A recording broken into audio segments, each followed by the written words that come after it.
Welcome to Toxic Relationship Diaries. You know, for years on the show, we talked about relationships, the good, the bad, the messy. And one thing I learned is that sometimes the hardest thing to figure out is if someone is truly toxic or if it's the dynamic between you two that's off. So today we're diving deep into the toxic person test. This isn't about victim blaming or excusing harmful behavior, but understanding the dynamics at play. Because when you understand the dance, you can finally choose a new partner or a new step. So let's talk about the first question in our toxic person test. Is this person consistently harming others or just me? This is crucial because it helps us understand if the behavior is a pattern or an isolated incident. See, toxic behavior often leaves a trail. It's not just about one bad day or a single argument. It's about a series of actions that consistently hurt others. It's like a bad penny that keeps turning up in different pockets. No matter where you go, the same issues seem to follow. If someone is repeatedly abusive, manipulative, or emotionally draining across many relationships, not just with you, then honey, that's a red flag bigger than Texas. But here's the catch. What if this person seems to have healthy relationships elsewhere? What if they are the life of the party, the go-to friend, or the respected colleague? What if their friends adore them, their colleagues respect them, but with you, it's a constant battlefield? This discrepancy can be confusing and deeply unsettling. That's when you have to ask yourself, why is our dynamic different? What is it about our interactions that seem to bring out the worst in both of us? Why is our dynamic different? Is there something unique about our relationship that triggers these negative behaviors? What is it about our dance that brings out this side of them and this side of me? Relationships are like dances, and sometimes the steps just don't match. Is it a fundamental incompatibility? Are we just not meant to fit together like mismatched puzzle pieces? Are we triggering each other's wounds? Sometimes, our deepest insecurities and past traumas can be brought to the surface in certain relationships. These are the tough questions, but they're the ones that lead to real clarity. Understanding the root cause can help you decide the best way forward. Let's move on to the second part of the test, one that delves deeper into our psyche. Am I reacting to their behavior or projecting something onto them? This question is crucial for self-awareness. You see, our pasts don't always stay in the past. They linger, influencing our present in subtle and not so subtle ways. Unhealed trauma, insecurities, or past experiences can distort our perception, making us see ghosts in broad daylight. These shadows can cloud our judgment. For example, let's say you grew up walking on eggshells around a volatile parent. The constant tension shaped your understanding of safety and conflict.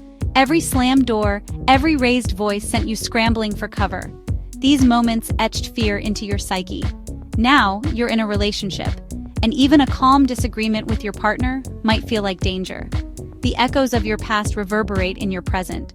Their raised voice, even in frustration, not anger, sends you right back to that childhood fear. It's a visceral reaction, almost automatic. Or maybe someone sets a boundary, something simple like saying they need some alone time, and you interpret it as rejection. This misinterpretation can strain relationships. Suddenly, you're back in that childhood bedroom, feeling unseen, unheard, unloved. The past has a way of resurfacing when we least expect it. It's not that their behavior is necessarily toxic, but your past is coloring your present, making you react in ways that might not serve you. Recognizing this is the first step towards healing and growth. Chapter 3. Owning your part in the dance. Now, this next part is crucial, and it's where a lot of us get tripped up.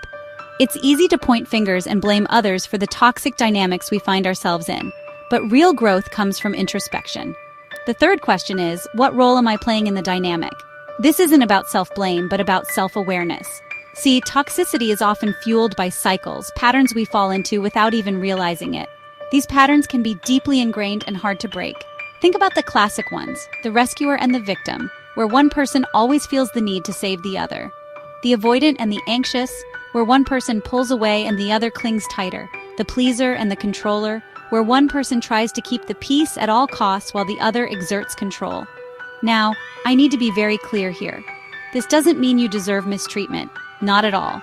Recognizing your role is about empowerment, not blame. Everyone deserves to be treated with respect and love. This is a fundamental right, but understanding your role in the dynamic is about taking back your power. It's about making conscious choices rather than being driven by unconscious patterns. Ask yourself, what am I getting out of this?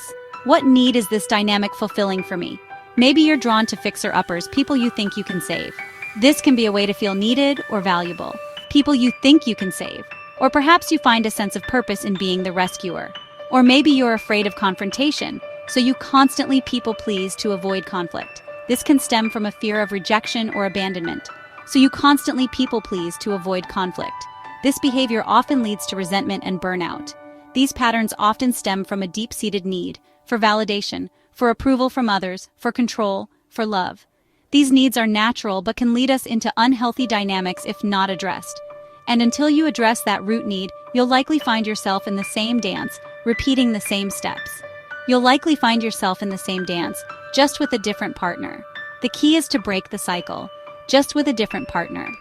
By understanding and addressing your own needs, you can change the dance entirely. So, are they toxic, or is it the dynamic? The truth is, relationships are mirrors. Sometimes they reflect our deepest wounds. Sometimes they show us red flags. And sometimes they show us that two good people just aren't good together. The toxic person test isn't about letting bad behavior slide. It's about moving from blame to awareness. When you understand your part in the dynamic, you reclaim your power to set boundaries, to walk away, or to heal your side of the story. Thanks for watching Toxic Relationship Diaries. Don't forget to like, comment, and subscribe for more insights.